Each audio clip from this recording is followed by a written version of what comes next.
Olá, nessa aula vamos continuar então a estudar o JavaScript, né, e ver algumas características da linguagem, né.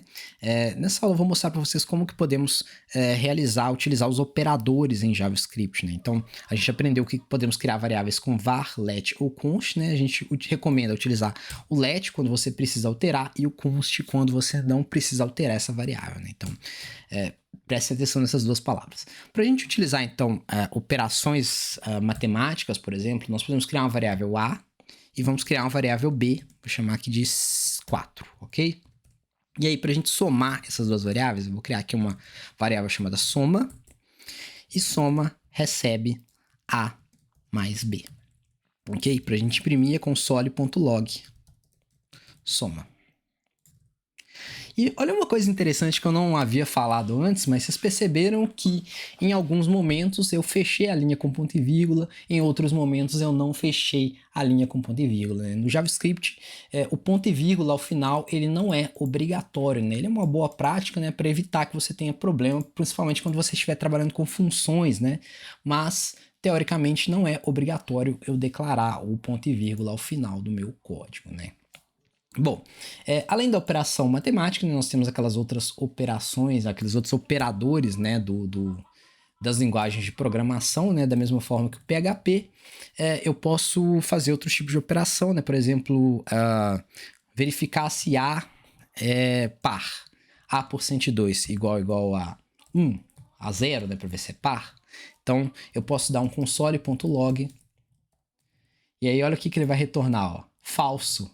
Por quê? A é igual a 1, então 1 não é um número par. E B? B é par? Verdadeiro, true. E quando a gente estiver testando o nosso código, nós podemos vir aqui, ó, e ele te fala qual que é a linha que foi executado, né? Então ele está informando para mim que se foi rodado no script.js na linha 5. Ok? Se eu der um clique aqui, ó, ele me mostra, ele carrega o código e já me mostra. Isso é um diferencial do JavaScript, né? Que ele está sendo executado no navegador. Então, eu consigo ver no navegador o meu código-fonte, eu consigo identificar erros pelo navegador. O PHP não. O PHP está sendo executado no servidor. Então, todo o código do PHP está protegido, né? Então, o usuário não consegue ver. Isso é até uma boa prática, né, que protege contra invasores e tal. Então, por isso que a gente tem que tomar cuidado quando a gente está desenvolvendo com JavaScript, que é muita coisa que está lá, está pública. Então, qualquer pessoa consegue acessar e qualquer pessoa consegue ver isso. Ok? Além do operador comparativo, nós podemos também fazer operações lógicas, né? Operações lógicas e relacionais, né? Então, eu posso verificar aqui o AND, né? O operador AND é o II, ok? II B maior que 0, por exemplo, né? Então, quando a gente executar aqui, ó, verdadeiro. Ok? Nesse caso aqui, eu posso usar parêntese, né?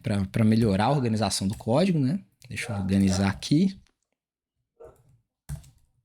Então, prontinho, ó, estamos organizando. Eu estou verificando se B é igual a 0 e B maior do que 0, né? É sempre bom a gente usar parênteses para melhorar a organização, que aí facilita que a gente encontre erros, né? Nesse caso aqui, eu acredito que o meu código ele esteja um pouco diferente, né? Porque do que vocês podem estar acostumados, porque eu estou usando um plugin aqui, ó, uma extensão que colore os parênteses de cor diferente. Isso facilita para mim encontrar erros.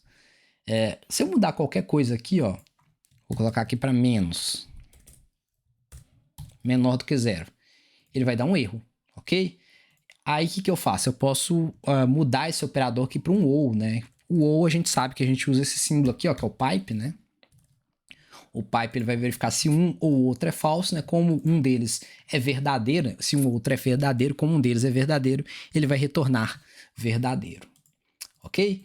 Bom, então esses daqui são alguns exemplos de operadores, né? Com os operadores a gente sabe que podemos então utilizar as estruturas de repetição e utilizar as estruturas de condicionais, né? Que é o if e o else. Então na próxima aula nós vamos explorar um pouco mais disso. A gente se vê na próxima aula, bons estudos e até mais.